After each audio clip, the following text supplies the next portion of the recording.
The last thing Martin Souza did was look back. It was 2:37 p.m. on March 12, 1903. He was less than 50 meters from base camp. His companions saw when he stopped. They saw when he turned his head toward the north face. They saw when his body went completely still for a full 7 seconds. After that, Martin started climbing. No one called him back because no one realized anything was wrong. He didn't run. He didn't scream. He simply began walking uphill, his arms swinging loosely at his sides, as if he were following an order that only he could hear. When the sun went down, search teams were organized. At dawn, they found his footprints in the snow. They went straight up the slope for 400 meters, then vanished. There were no signs of a fall, no signs of a struggle, no detours, hesitation, or attempt to turn back. The footprints simply ended, as if Martin had been erased from the world. This happened on Cerro Mercedario, in the Andes mountain range, in the province of San Juan, Argentina. 6,710 meters above sea level, rocks that tear at the sky, wind that strips skin from bone, a silence that crushes your insides. And since 1903, 120 years ago, that mountain has never stopped taking people. We're not talking about accidents. We're not talking about falls, avalanches, or hypothermia. We're talking about bodies that vanish without a trace, entire expeditions that evaporate in minutes, men and women who turn their backs on their groups and are never seen again. We're talking about something no one has been able to name, and that is still happening.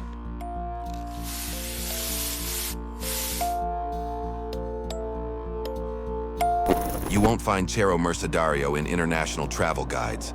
There are no 5-star hotels at its base, no Instagram-worthy cafes selling cappuccinos to weekend climbers. Mercedario isn't Everest. It isn't Aconcagua. It isn't a mountain that sells souvenir t-shirts. It's a mountain that swallows people. Located on the border between Argentina and Chile, less than 60 miles from Aconcagua, Mercedario is the 8th highest mountain in South America. Its peaks are permanently covered in snow. Its slopes form labyrinths of ice and stone. The air is so thin that even experienced mountaineers describe climbing it as drowning while standing upright. But it's not the altitude that kills. It's not the cold. It's not exhaustion. It's something else. Since the beginning of the 20th century, at least 43 people have disappeared on Cerro Mercedario under circumstances that defy any rational explanation. No bodies were found. No equipment was recovered. No evidence of violence, falls, or panic. They simply ceased to exist, and the pattern repeats with a precision that chills the spine. Every victim was accompanied. Every disappearance happened in broad daylight. Every person was seen moments before vanishing, and every single one, without exception, turned their back on their companions before disappearing, as if something had called them, as if something were waiting on the other side. Local authorities don't talk about it. Mountain guides avoid the subject. Families who lost loved ones on Mercedario lock their stories away behind silences no interview can break. But the records exist. The police reports exist. The expedition journals exist. And all of them tell the same story. There is something on that mountain that should not be there. If you're feeling that chill down your spine, hit like now. Subscribe to the channel and turn on notifications, because this story is only going to get worse. And tell me in the comments, what city are you watching this from? I want to know if anyone out there near the Andes has ever heard of Mercedario. Let's start at the beginning. Let's start with the man who never should have looked back. Martin Souza was not a tourist. He wasn't a weekend adventurer. He wasn't one of those men who climb mountains to post photos and prove their bravery. Martin was a cartographer. He worked for the Argentine government mapping the Andes. He was 32 years old, married with 2 young children. Methodical, precise, the kind of man who checked his maps 3 times before considering a job finished. Born in Buenos Aires in 1871, Martin had spent the last decade of his life documenting terrain most people would never see. He carried surveying instruments that weighed more than 45 pounds. He climbed impossible slopes to verify coordinates. He spent weeks in improvised camps recording every detail in leather-bound notebooks he protected from moisture as if they were his own children. His colleagues said Martin knew the mountains better than any living man. He could read the weather by watching the clouds. He could identify unstable ground just by the sound his boots made when they touched it. He could tell a storm was coming hours before there was any visible sign. Martin Souza did not make mistakes. In March of 1903, Martin was leading an expedition of 6 men to Cerro Mercedario. The objective was simple: map the north face, update the region's coordinates, and return in 10 days. The Argentine government was expanding its topographic records, and the Mercedario region was one of the last areas still lacking precise documentation. They established base camp at 13,000 feet on March 7th. The weather was stable, morale was high. During the first 5 days, everything went according to plan. Martin took measurements during the day, and at night, transcribed data into his notebooks by the light of oil lamps. On the 5th day, he wrote in his journal, "The region is more extensive than previous maps suggested. We will need 3 additional days to complete the survey of the north face. The weather remains favorable. The men are in good physical condition and high spirits. I believe we will complete the mission without incident." Martin was wrong. Until the afternoon of March 12th. According to the official report written by the expedition's second-in-command, Ignacio Varela, the group was resting after lunch when Martin suddenly stood up. They had just finished eating dried meat and bread. They were discussing the route for the following day. Martin had been participating in the conversation normally. Then, in the middle of a sentence, he stopped speaking. He stood up, and he looked toward the north face. Varela described the scene this way. Martin stood completely still, like someone listening to distant music. His eyes did not blink. His breathing was regular. He did not seem afraid. He seemed attentive, like a dog hearing a whistle that humans cannot perceive. The other men noticed. Someone asked if he was feeling all right. Martin did not respond. His eyes remained fixed on the slope. Varela timed it. 7 seconds of absolute stillness. Then Martin began to walk. Varela called his name. Martin did not answer. Another member of the team, Raul Ponce, ran up and grabbed Martin by the arm. Martin yanked his arm free with surprising strength. Ponce later said it felt like holding the arm of a statue that suddenly came to life. Martin did not look at him. He did not acknowledge his presence. He simply pulled away and kept walking. Varela wrote, "He walked like a sleepwalker, but his steps were firm. He did not stumble. He did not hesitate. He climbed the mountain as if he knew every rock by heart. His eyes were open but empty. He did not blink. He did not look away." 3 men followed him. They shouted his name for 15 minutes. Martin continued climbing. He did not speed up. He did not slow down. He kept the same steady pace like a clock. Then the wind intensified. Within minutes, a snowstorm swept down the mountain. Visibility dropped to less than 15 feet. The 3 men following Martin were forced to stop. Continuing would have been suicide. When the storm passed half an hour later, Martin was gone. They searched through the night. They used torches, whistles, warning shots. The wind carried their shouts away. The darkness swallowed their lights. Nothing. When the sun rose on March 13th, they found the footprints. They led straight up the slope in a perfectly straight line. Varela measured the distance between each step. 27 inches, exactly. Every single step, no variation. As if Martin had been marching in military formation. There were no detours, no handprints, knee marks, or signs of a fall. Just regular, evenly spaced footsteps climbing higher and higher. The men followed the tracks for 400 meters. The terrain grew steeper, the air thinner. But the footprints showed no sign of struggle or fatigue. They were just as regular at meter 400 as they were at meter 1. Then, abruptly, the footprints stopped. Varela described the location. There were no nearby cliffs, no crevasses in the ice, no signs of avalanche or collapse. The footprints ended in the middle of an untouched field of snow, as if Martin had been lifted off the ground by invisible hands. We examined the area within a 50-meter radius. We found nothing, no additional tracks, no sign of a fall. No evidence that Martin Souza continued to exist beyond that point. The team continued searching for 3 days. They expanded the search radius to 500 meters. They descended slopes, checked crevasses, called his name until their voices gave out. Nothing. On the 4th day, the team descended. Varela carried Martin's notebooks with him. The entries ended on March 11th. The final line read, "Tomorrow we will complete the mapping of the northeastern section. Elena and the children must be eager for my return." Elena was his wife. She never saw him again. When Varela delivered the notebooks and the news to Elena, she did not cry. She simply looked at him and asked, "Where is the body?" Varela said there was no body. Elena asked, "How does a man disappear without leaving a body?" Varela had no answer. Elena Souza spent the next 20 years demanding answers. She wrote letters to governors, ministers, newspapers. She hired private investigators, offered rewards. Nothing worked. No one answered. No one investigated.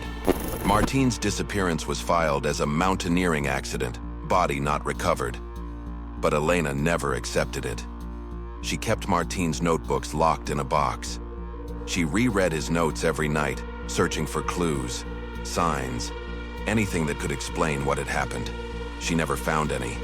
Before she died in 1924, she wrote in her diary, "Martin did not fall. Martin did not get lost. Something took him. And as long as I live, I will scream this until someone hears me. My husband did not die in an accident. My husband was taken, and the mountain knows what it did to him." No one listened. But 21 years after Martin's disappearance in 1924, the mountain took 3 more people at once. And this time, there were witnesses who saw much more than footprints. The 1924 expedition was different. It wasn't governmental. It wasn't scientific. It was private, funded by a group of wealthy climbers from Buenos Aires who wanted to conquer Mercedario before any Europeans did. It was a matter of national pride. The Andes belonged to South America, and South Americans should be the first to master their mountains. The group consisted of 9 men. Among them was Luciano Herrera, a 45-year-old physician known for documenting everything. Luciano didn't just carry 3 notebooks during the climb. He also brought a thermometer, a barometer, instruments to measure heart rate, and a separate journal dedicated specifically to psychological observations of the team. Luciano believed altitude affected the human mind in ways science still didn't fully understand. He wanted to document behavioral changes, dreams, hallucinations. He wanted to understand how the human brain reacted when deprived of oxygen at extreme levels. He had no idea he would document something far worse. Those notebooks were found 6 months after the expedition, inside an ice crevasse at 10,000 feet. They were soaked, partially frozen, but readable. And they told a story that should not have been possible. The expedition set out on August 3, 1924. All 9 men were experienced. 3 had already summited Aconcagua. 2 had climbed in the Swiss Alps. These were not amateurs. They were competent mountaineers who knew exactly what they were doing. During the first few days, everything proceeded normally. Luciano wrote every night. His notes were meticulous. He recorded temperature, atmospheric pressure, and the heart rates of every team member. He noted who snored, who had nightmares, who woke up in the middle of the night. On August 6th, he wrote, "The team is in excellent condition. No signs of altitude sickness beyond what is expected. Morale remains high." Felipe Ruiz joked about conquering Mercedario and still making it back in time for dinner. Everyone laughed. "I believe we will reach the summit in 3 days." On August 8th, the team established camp at 17,000 feet. The weather was clear. Visibility was perfect. They could see for miles in every direction. Luciano wrote, "Everyone is excited. The mountain has proven less challenging than expected. If the weather holds, we will reach the summit tomorrow." On August 9th, at 11:20 a.m., as it happened, 3 men stepped away from the group to collect ice samples.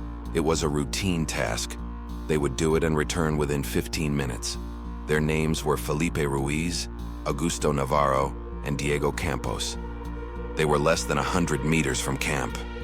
The other 6 men could see them clearly. The sky was clear. There was no fog, no visual obstruction. Luciano was watching when Felipe suddenly stopped. He described it this way. Felipe dropped his ice axe. It fell into the snow with a dull sound I could hear even at a distance. He stood still, staring east. There was nothing in that direction, just the empty slope stretching out. Augusto and Diego kept working for a few seconds, then noticed he had stopped. They called his name. Felipe did not respond. He did not move. He simply kept staring. Augusto walked over to Felipe and touched his shoulder. Felipe did not react. Then Augusto and Diego turned to look at what Felipe was staring at, and they froze as well. Luciano wrote, "The three of them stood side by side, staring at nothing. I studied the direction of their gaze through my telescope. There was nothing there, just snow, rock, and sky. But they looked as if they were seeing something extraordinary. Their faces showed no fear. They showed fascination." One of the men at camp shouted. Another waved his arms. The three did not react. They remained motionless, staring east. How long did they stand there? Luciano timed it. 17 seconds. Then simultaneously, all three began to walk. They didn't run. They didn't stumble. They didn't look at where they were stepping. They walked in perfect synchronization, like soldiers marching in formation, climbing the slope in the direction they had been staring. 5 men ran after them. Luciano was one of them. He shouted their names. He threw stones in front of them. Nothing worked. Felipe, Augusto, and Diego kept walking. Luciano wrote, "They walked like automatons. Their faces had no expression. Their eyes were open, but empty. They did not blink. They did not look away. It was like watching 3 dead men walking. Their steps were perfectly coordinated. When Felipe lifted his left foot, Augusto and Diego lifted their left foot. It was impossible, but it was happening in front of my eyes." The distance between the pursuers and the 3 men kept growing. The terrain became too steep. The 5 men had to stop. Continuing would have risked a fatal fall. Luciano wrote, "We watched as Felipe, Augusto, and Diego climbed. They did not look back. They did not hesitate. They did not slow down despite the impossible terrain. They climbed until they disappeared behind an ice ridge. I timed it. It took them 8 minutes and 40 seconds to vanish completely from sight." The 6 remaining men organized search teams immediately. They took ropes, rescue equipment, supplies. They reached the ridge in 20 minutes. On the other side, they found footprints.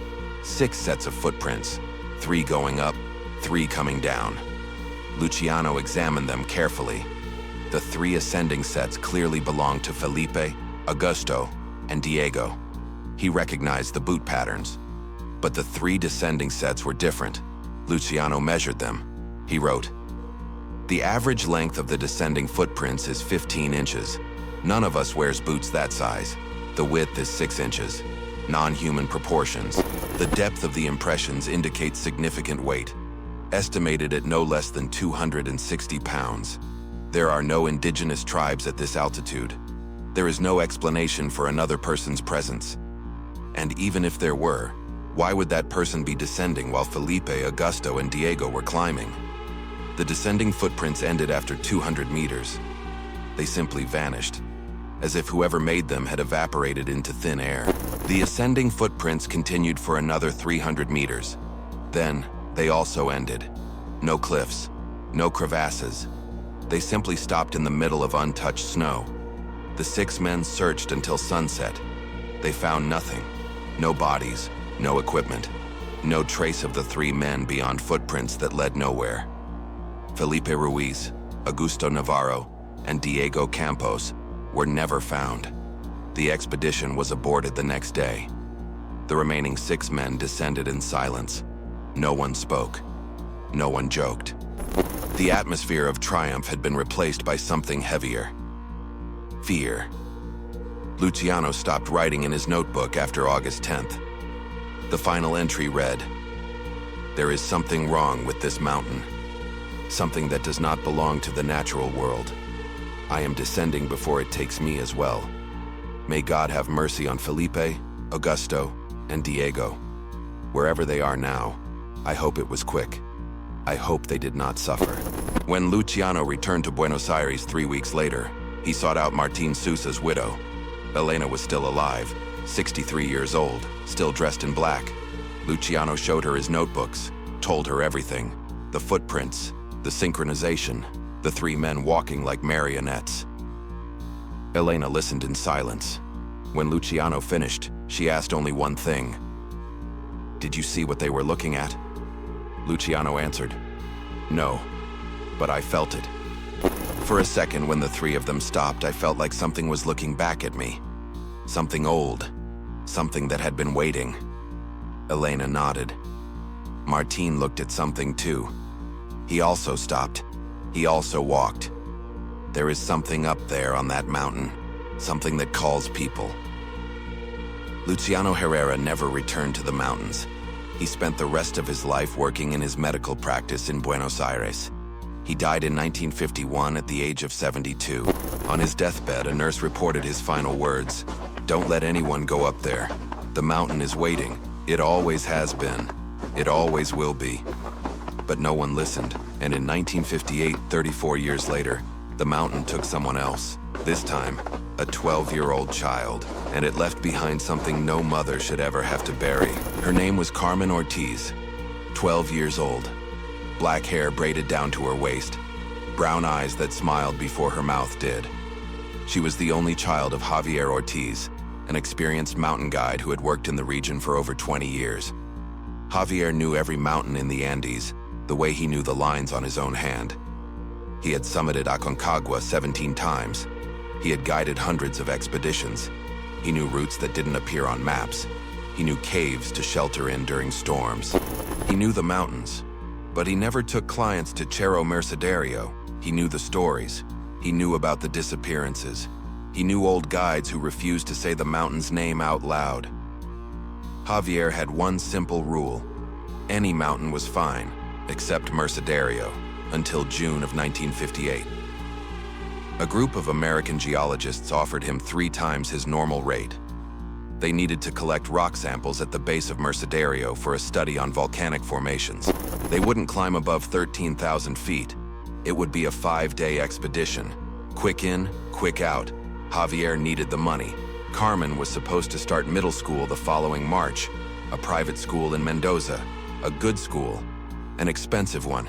He accepted the job and made a second mistake. He brought Carmen with him. She had begged to go. Javier had been training his daughter to become a guide. Carmen had already climbed Cerro Bonet and Cerro Ramada. She was strong for her age, smart, attentive. She followed instructions. Javier believed there would be no danger as long as they stayed away from higher altitudes. They set up camp at 12,500 feet on June 14, 1958. A safe area, flat terrain, perfect visibility in all directions. The geologists set up their equipment and began collecting samples. Carmen played near the tents. Javier could see her from where he was working. She stacked rocks, built small towers, and knocked them over again. She smiled to herself. It was 3:42 p.m. when it happened. One of the geologists, Robert Zimmerman, was photographing the landscape with a Leica camera. He was documenting the geology of the region for the study. He took a photo of the camp area. Carmen appeared in the photograph. She was crouched down, playing with rocks. Her braids fell over her shoulders. She was smiling. Robert checked the photo through the viewfinder. Satisfied, he adjusted the angle slightly and prepared to take another shot. 15 seconds later, he pressed the shutter again. Carmen was gone. Robert looked at the camera, looked at the spot where Carmen should have been. Camera, ground, camera, ground. She had vanished. He shouted for Javier. Javier dropped his equipment and ran. He reached the spot where Carmen had been in less than 10 seconds. He looked around, called his daughter's name. Nothing. The area where Carmen had been playing was perfectly flat. No vegetation, no rocks large enough to hide a child, no cliffs within 200 meters, no crevasses, no place to hide. It was impossible to disappear there. But Carmen had disappeared. Javier began screaming her name. He ran in widening circles. The 4 geologists joined him. They searched every inch of ground within a 500-meter radius. Nothing. No sound, no cry, no sign of struggle or movement. Robert showed the two photographs. In the first, taken at 3:42:17 p.m., according to the camera's timestamp, Carmen was clearly visible, alive, playing. In the second, taken at 3:42:32 p.m., she was gone. Only the stones she had been stacking remained, still stacked, as if she had evaporated into the air. 15 seconds. In 15 seconds, a 12-year-old child had vanished from open, flat ground under direct supervision. Javier studied the photos for hours. He used a magnifying glass, examined every millimeter, and then he saw something that made his blood run cold. There's a shadow. Here. Robert looked. There was a shadow in the second photo. A long, dark shadow stretching over the stones where Carmen had been playing. That shadow wasn't in the first photo, Javier said. His voice shook. Robert checked. Javier was right. In the first photo, there was no shadow.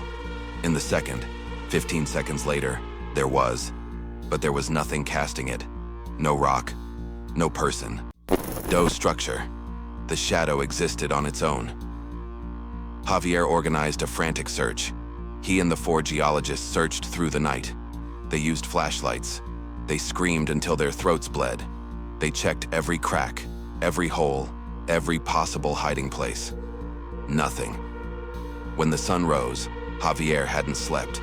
His eyes were red, his hands shook. He kept searching. He searched the entire second day. He didn't eat, he didn't drink water. He just searched. On the third day, the geologists begged him to go down and get help. Javier refused. He said he would not leave the mountain without his daughter. On the fourth day, his voice was completely gone. He wandered the mountain in silence, scanning the ground like a wounded animal searching for its young. On the fifth day, he found something. Carmen's braid.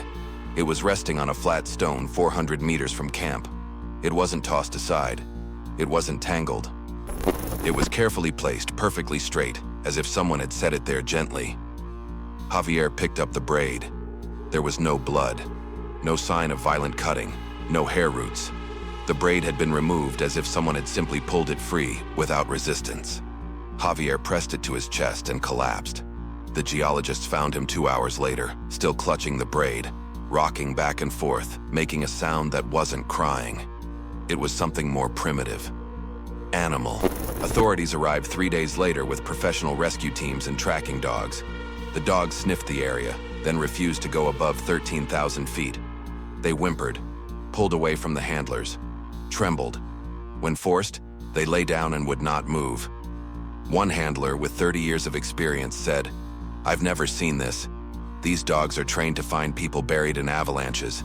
They're afraid of nothing. But here, it's like they sense something we can't. Something that terrifies them." The official search lasted 2 weeks. 40 men combed the area. Advanced climbing equipment was used to inspect deep crevasses. Nothing. Carmen Ortiz had evaporated. The disappearance was officially classified as fall in unmapped terrain, body not recovered. The case was closed after 3 weeks. Javier never worked as a guide again. He sold all his climbing equipment. He moved to Uspallata, a small town at the foothills of the Andes, and began drinking. He drank every day, starting at noon, stopping only when he passed out. People who knew him said he constantly muttered Carmen's name. Even unconscious, his lips formed it. His wife, Rosa, left him in 1961. She could no longer look at him. She could no longer live with a man who had become a ghost. Javier lived alone in a small house. The walls were covered in maps of Cerro Mercedario. He marked the exact spot where Carmen disappeared with a red X. Red lines radiated from it, connecting to other marked points. The other disappearances. Javier had researched them. Martin Souza, Felipe, Augusto, and Diego. Others who never appeared in official reports. Stories whispered by guides. People who went up and never came back. He marked them all. And he saw the pattern. Every disappearance occurred in the same general area. A radius of about 2 miles centered on a specific point on the northeastern slope of Mercedario. roughly 17,400 feet above sea level. In 1973, 15 years after Carmen vanished, Javier wrote a letter to the local newspaper Los Andes. It was long, detailed. It described every disappearance he had documented. It explained the pattern. It begged authorities to close access to that part of the mountain. The editor read the letter, then called Javier. He said he couldn't publish it. "You seem unstable," the editor said. "This will make people think you've lost your mind." Javier hung up. The letter was never published, but it was archived. Decades later, when researchers began studying the Mercedario disappearances, they found it. In it, Javier wrote, "Carmen did not fall. Carmen did not get lost. I was looking at her 15 seconds before. There was nowhere to fall, nowhere to hide. Something waited until she was alone. Something watched. Something took my daughter while I blinked. And the mountain kept her. The mountain always keeps them. I saw the shadow in the photos. I saw how it appeared from nothing. It was a shadow without a body, a presence without form. And it took my little girl. You can call me crazy. You can archive this letter and forget it. But when the next person disappears, remember this. I warned you." Javier Ortiz died in 1979 at the age of 52. The official cause was liver failure after 20 years of alcoholism. But the woman who found his body told a different story.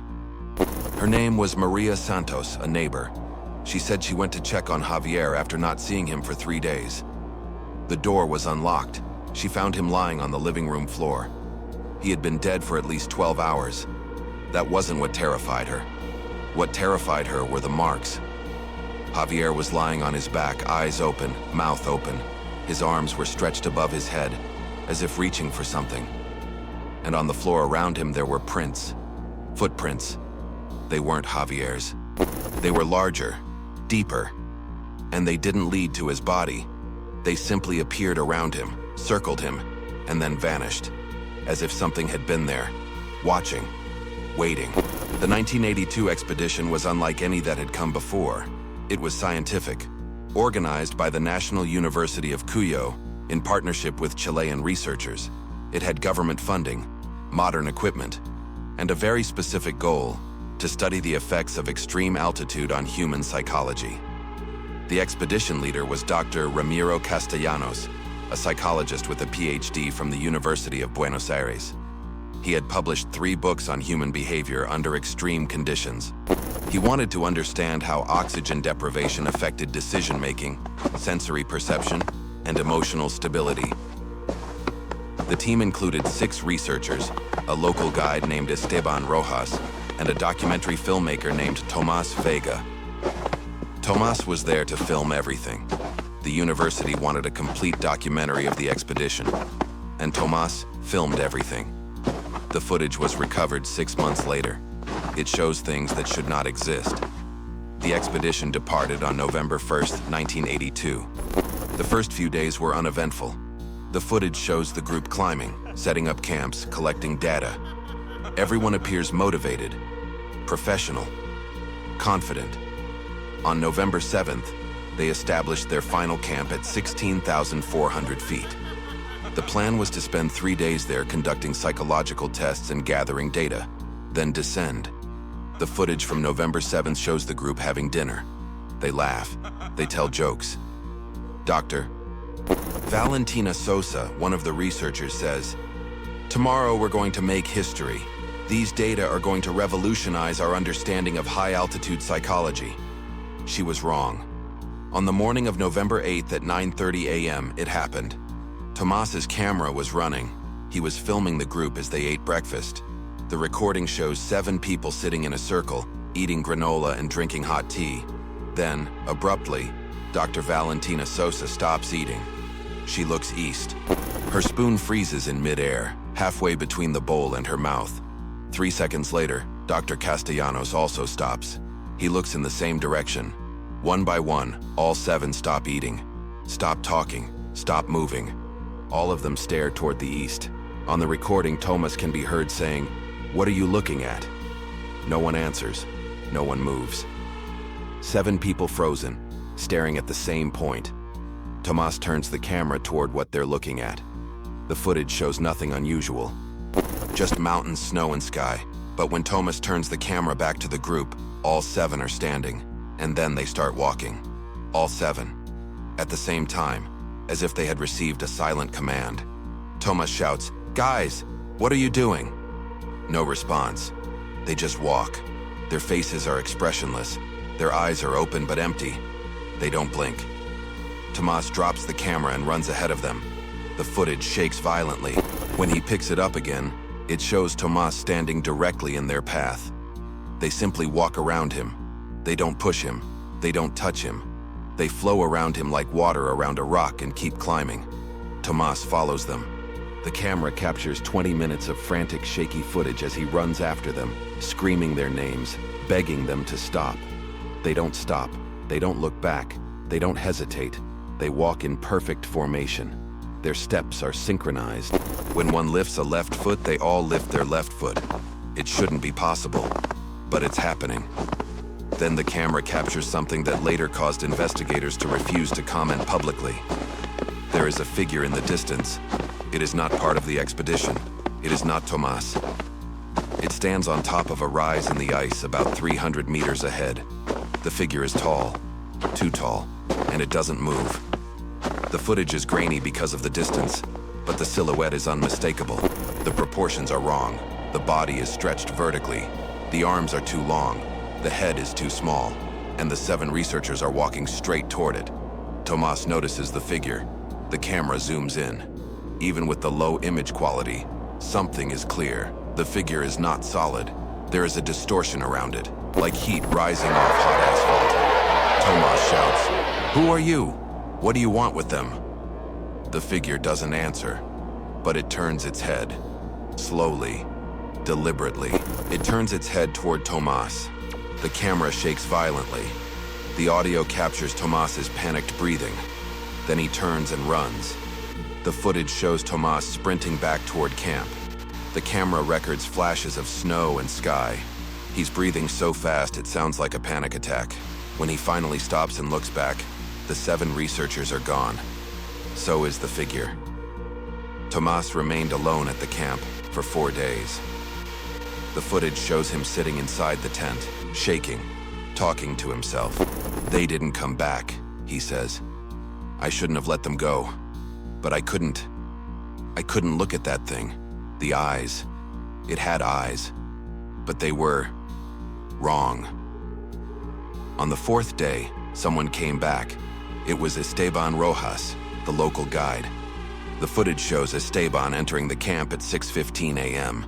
He walks normally. He doesn't stagger. He doesn't drag his feet. But something is wrong. Esteban is barefoot. His boots are gone. His clothes are intact.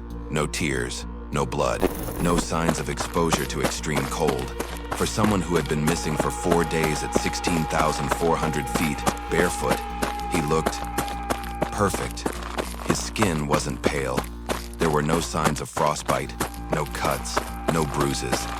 It looked as if he had just stepped out of a warm shower and put on clean clothes. Tomas filmed everything. "Esteban," Tomas says on the recording, his voice hoarse. "Esteban, where were you?" Esteban looks at him. His eyes are open, but they don't focus. They look through Tomas, as if he isn't there. "Where are the others?" Tomas asks. His voice breaks. Esteban doesn't answer right away. He stands there, staring. After 15 seconds of silence, his mouth opens. They're waiting. His voice sounds normal, but the rhythm is wrong. The words are spaced too evenly. No inflection. Like a computer reading text aloud. "Who's waiting?" Tomas asks. "All of them. They're waiting for you to go up." "Up where? Esteban, what happened up there?" Esteban doesn't respond. He just keeps staring through Tomas. On the footage, Tomas steps closer. He reaches out and touches Esteban's shoulder. The instant his fingers make contact, Tomas recoils. "Jesus Christ," he whispers. "You're hot. You're burning up." Esteban doesn't react. Tomas grabs the camera and runs. He descends the mountain alone. filming parts of the way down. 8 hours later, he reaches the nearest town, hands the footage over to authorities and tells them everything. A rescue team ascended the next day. They found Esteban still at the camp, sitting outside the same tent, in the same position. He hadn't eaten. He hadn't drunk water. He hadn't moved. But he didn't look dehydrated. He didn't look weak. When rescuers tried to speak to him, Esteban repeated only one sentence. "They're waiting." They brought him down and took him to Central Hospital in Mendoza. Doctors examined him extensively. The results were impossible. Physically, Esteban was in perfect condition. No malnutrition, no dehydration, no hypothermia, no injuries. His body temperature was 102.2 deg, a high fever, but there were no signs of infection. His feet, bare at 16,400 feet for 4 days, showed no damage, no frostbite, no blisters. The skin was flawless, impossible, but real. Psychologically, Esteban was gone. He didn't speak beyond the repeated phrase. He didn't eat unless forced. He didn't react to stimuli. He spent hours staring out the hospital window toward the mountains. 3 weeks later, Esteban died. It was 3:27 a.m. The night nurse, Patricia Navarro, was making her routine rounds. She entered Esteban's room to check his vitals. He was lying in bed, eyes open, staring at the ceiling. Blood pressure, normal. Pulse, normal. She was about to leave when Esteban spoke. "I never came back." Patricia froze. It was the first time in 3 weeks he had said anything different. "Esteban?" she said. "Can you hear me?" "I never came back," he repeated. "What's here isn't me. It's just what was left, a shell. They kept the rest." Who kept the rest? Esteban looked directly at her. For the first time in 3 weeks, his eyes focused. The mountain. It keeps everyone, and now it's full. His heart stopped. Patricia screamed for help. Doctors rushed in. They tried to resuscitate him. Nothing worked. Esteban Rojas was pronounced dead at 3:34 a.m. The autopsy revealed no cause of death. His heart had simply stopped. No blockage, no arrhythmia, no medical explanation, as if he had chosen to stop living. The other 6 researchers were never found. The searches lasted 6 weeks. Professional teams scoured the area. Nothing. The footage filmed by Thomas was analyzed by imaging specialists. The figure was examined frame by frame, enlarged, studied. No one could identify what it was. One analyst from the University of Buenos Aires wrote in his report, "If this is a person, it is approximately 10.5 feet tall, but its movement does not match any known human motion pattern. The head turns independently of the body. The arms do not swing while walking. There is no visible breathing. And most disturbing of all, when the image is enlarged to its maximum resolution, where the eyes should be, there is only emptiness." Tomas Vega never spoke publicly about what he saw. He kept a copy of the footage and disappeared from public life until 2019. Tomas Vega resurfaced in 2019 like a ghost. 37 years had passed since the 1982 expedition. He was 68 years old, his hair completely white, his face carved with deep wrinkles. He lived in a small apartment in Rosario, Argentina. He lived alone. No family, no friends, no social life, just him and the footage. An independent journalist named Luciano Peralta managed to track Tomas down after 3 years of searching. Luciano was writing a book about unexplained disappearances in the Andes. Tomas's name appeared in old records from the 1982 expedition. It took 6 months of emails and letters before Tomas agreed to meet. When Luciano arrived at the apartment, Tomas greeted him in silence. The place was small. 1 bedroom, a kitchen, a living room. The walls were covered with maps of Cerro Mercedario, but they weren't ordinary maps. Tomas had marked every documented disappearance. Red lines connected the points, dates handwritten, names, circumstances, 43 red marks. "I never stopped researching," Tomas said. His voice was rough, as if he rarely used it. Since 1982, 37 years documenting every case, every disappearance, every detail I could find. Luciano recorded the entire interview, 6 hours of conversation he would never forget. Tomas said that 9 years after surviving the 1982 expedition, he did something everyone around him called suicide. He went back to Cerro Mercedario. In 1991, Tomas said, alone. I didn't tell anyone.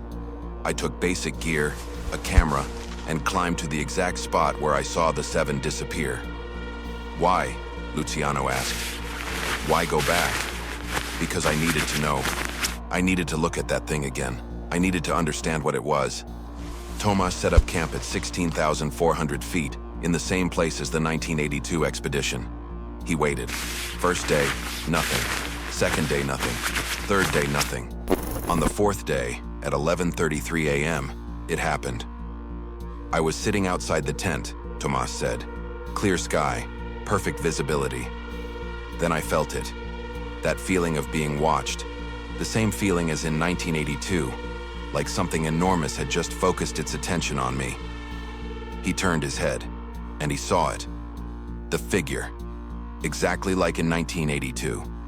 Same place, same height, same impossible shape. But this time I was alone. There was no one left for it to take. Just me. And what did you do? I started walking toward it. Luciano stopped the recording. You did what? I walked toward it. 200 meters uphill, straight toward that thing. Tomas said that the closer he got, the more detail he could see, and the more impossible the figure became. It wasn't solid, he said. I could see through it, like black smoke shaped like a person. But the outline was sharp, and the eyes were real. It had eyes? It did. 2 points of light. They didn't reflect light, they emitted it, like embers, and they followed every step I took. Tomas stopped 50 meters away, closer than anyone should ever get. I screamed, he said. I asked what it wanted. I asked where the people were. I asked why it was doing this. The figure didn't answer. But then Tomas heard voices. They were the voices of the 6 researchers, he said. I recognized everyone. Dr. Valentina, Dr. Castellanos, all of them, calling my name, telling me to come up, telling me they were waiting. But the voices weren't coming from the figure. Where were they coming from? From inside the mountain, like the rock itself was speaking, like the voices were trapped inside the ice and stone. Tomas ran. He descended without looking back. When he reached the base, his feet were bleeding.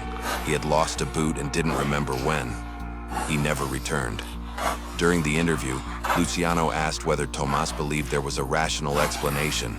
Tomas laughed, a bitter, broken sound. Rational? He said. You want rational? Then explain the footprints that come down the mountain. Explain Carmen's braid, perfectly placed. Explain how Esteban came back without a scratch after 4 days barefoot. Explain the shadow in the photos with no body. Explain the voices inside the mountain. Explain the 10-foot figure that isn't solid, but has eyes. Explain it. Luciano couldn't. No one could. There are 3 possibilities, Tomas said. First, it's all coincidence.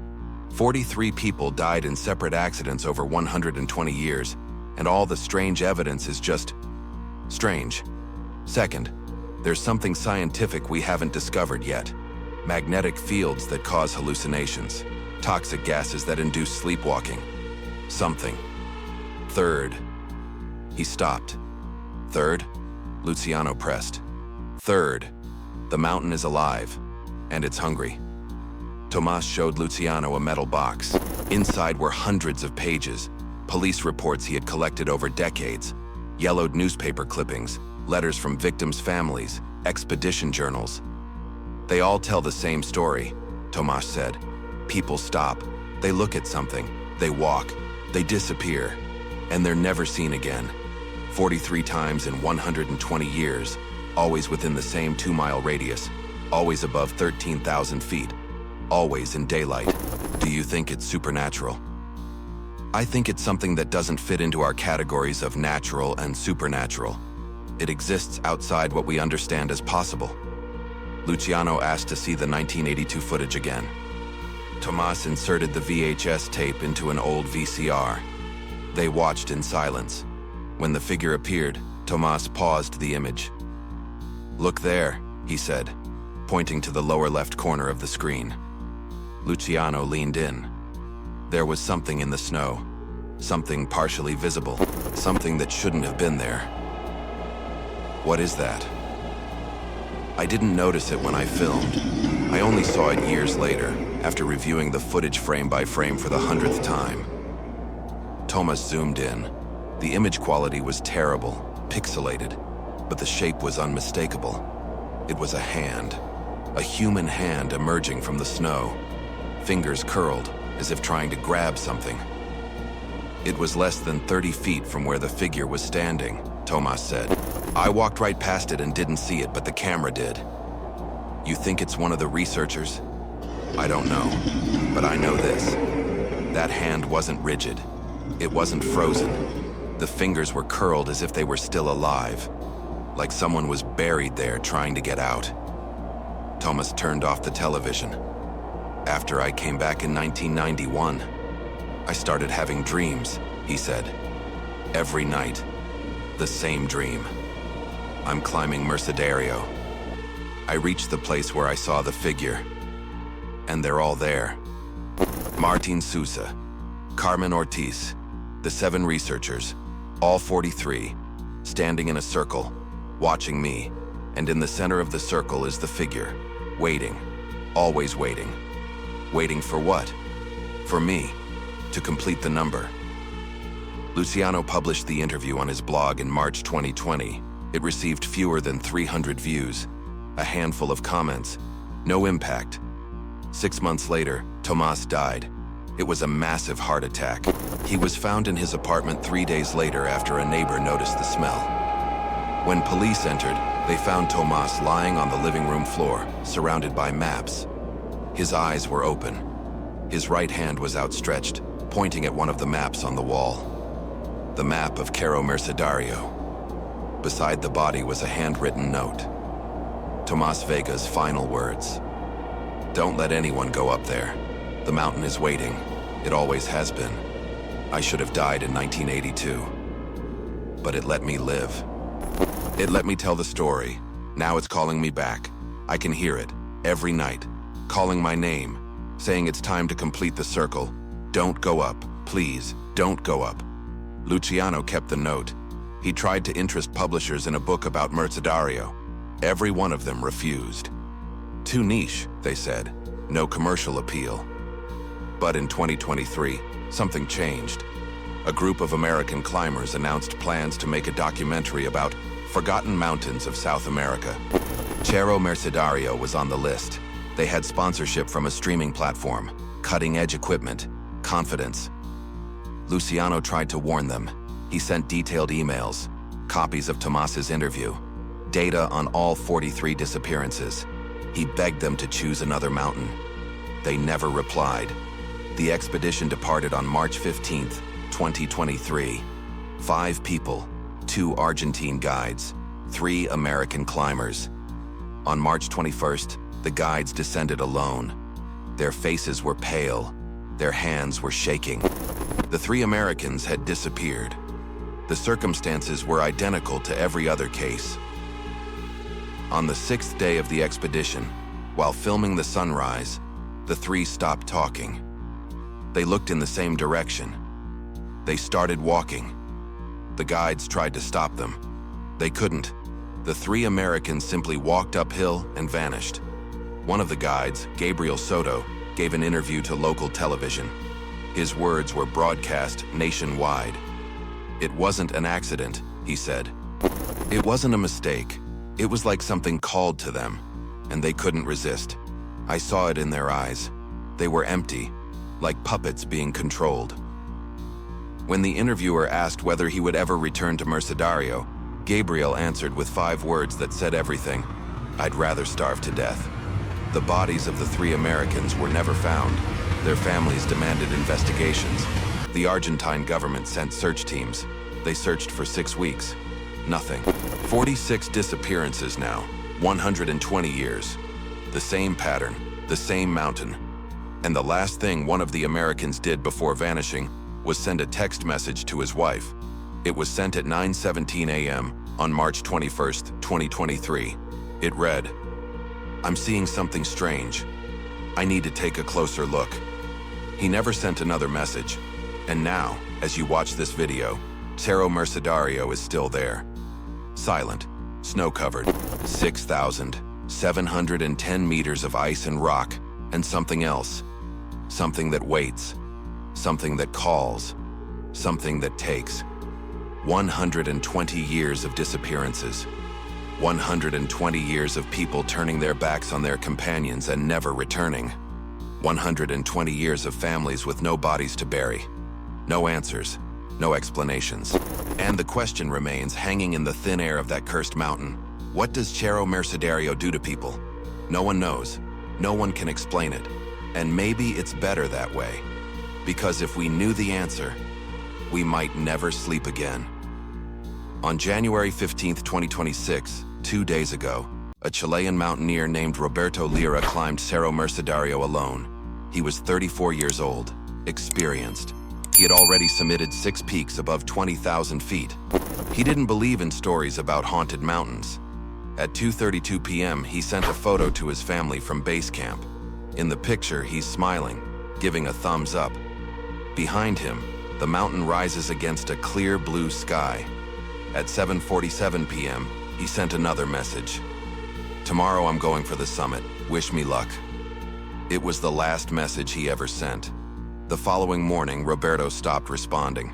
His family waited until nightfall, then contacted authorities. Search teams were deployed today, January 17th. They found his tent, intact. They found his equipment, neatly organized. They found his phone, out of battery, and they found his footprints. The tracks lead away from the tent, straight uphill, 300 meters, 400, 500, and then they stop, in the middle of untouched snow, as if Roberto Lira had been erased from the world. The mountain took one more, 47 now, and it's waiting for the next one. It always is.